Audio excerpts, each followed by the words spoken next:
देवी अहिल्याबाई होलकर का जीवन समाज, संस्कृति और राष्ट्र के लिए समर्पित रहा।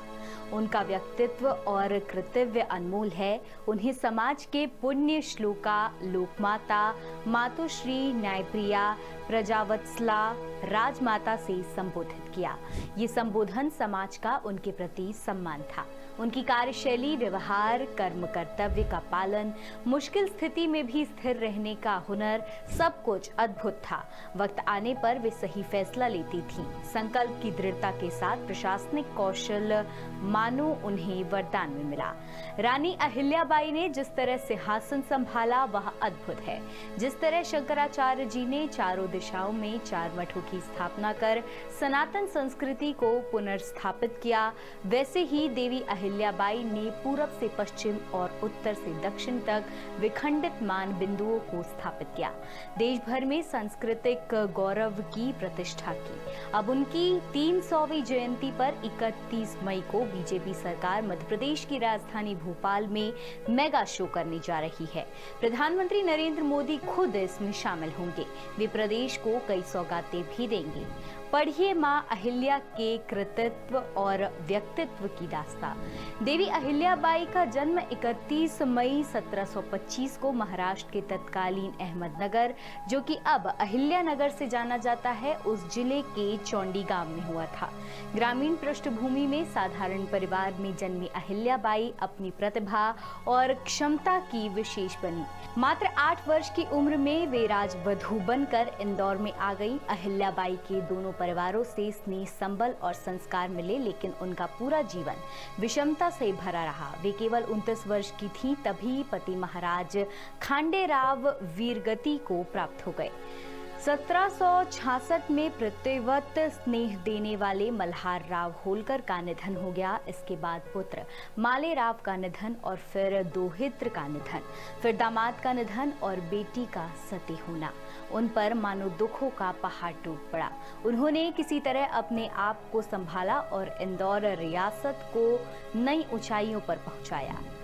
राजमुद्रा पर श्री शंकर मां अहिल्याबाई ने राज्य को भगवान शिव को अर्पित कर दिया, खुद को केवल निमित्त माना। वे कहती थीं कि कर्ता भी शिव, कर्म भी शिव, क्रिया भी शिव और कर्मफल भी शिव। वे राज्य के आदेश पर अपने हस्ताक्षर नहीं करती थीं, केवल राजमुद्रा लगाती थीं जिस पर श्री शंकर अंकित था।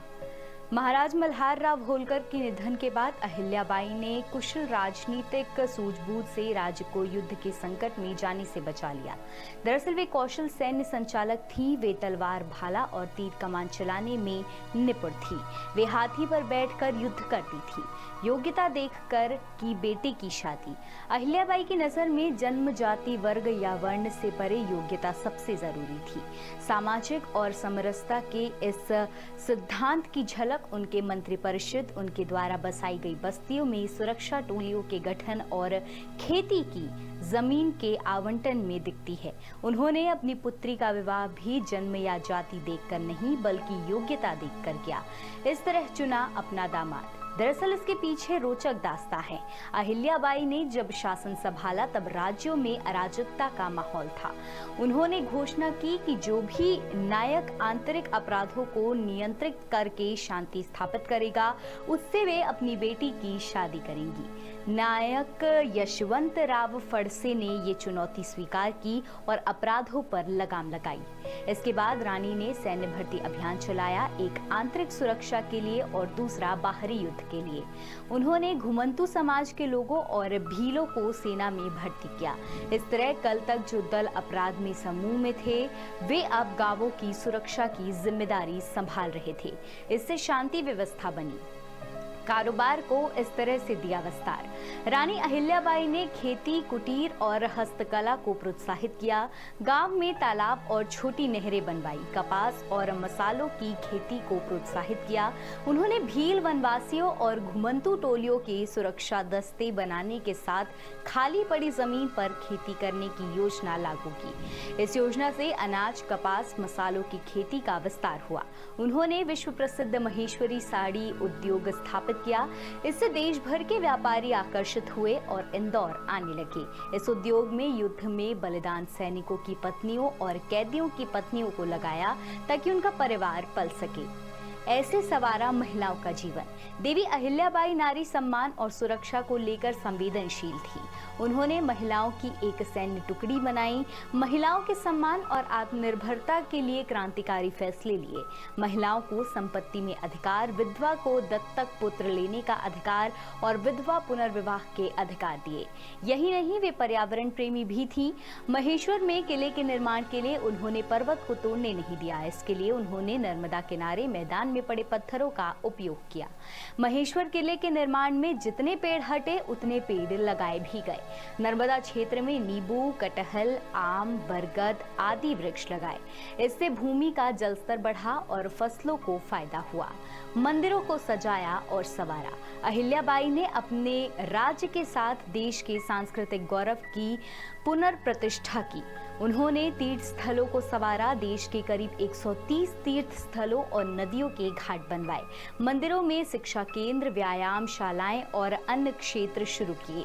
30 मंदिरों में संत निवास, प्रवचन कक्ष और ग्राउंड बनवाए। ये काम इतनी मजबूती से किए गए थे कि आज भी ज्यों के त्यों हैं।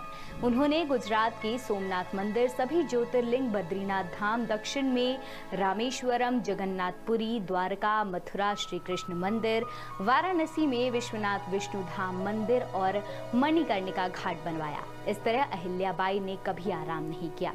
जीवन के अंतिम क्षण तक वे भगवान शिव और समाज के प्रति समर्पित रही। अंततः राजयोगिनी, कर्मयोगिनी देवी अहिल्याबाई ने 13 अगस्त 1795 को अपने जीवन की अंतिम श्वास ली।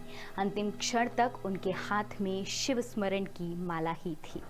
लेटेस्ट, इन्वेस्टिगेटिव और इन डेप्थ खबरें देखने के लिए ज्वाइन कीजिए द सूत्र का व्हाट्सएप चैनल, सब्सक्राइब कीजिए यूट्यूब चैनल, लाइक कीजिए फेसबुक पेज और पढ़ते रहिए वेबसाइट www.dasudr.com।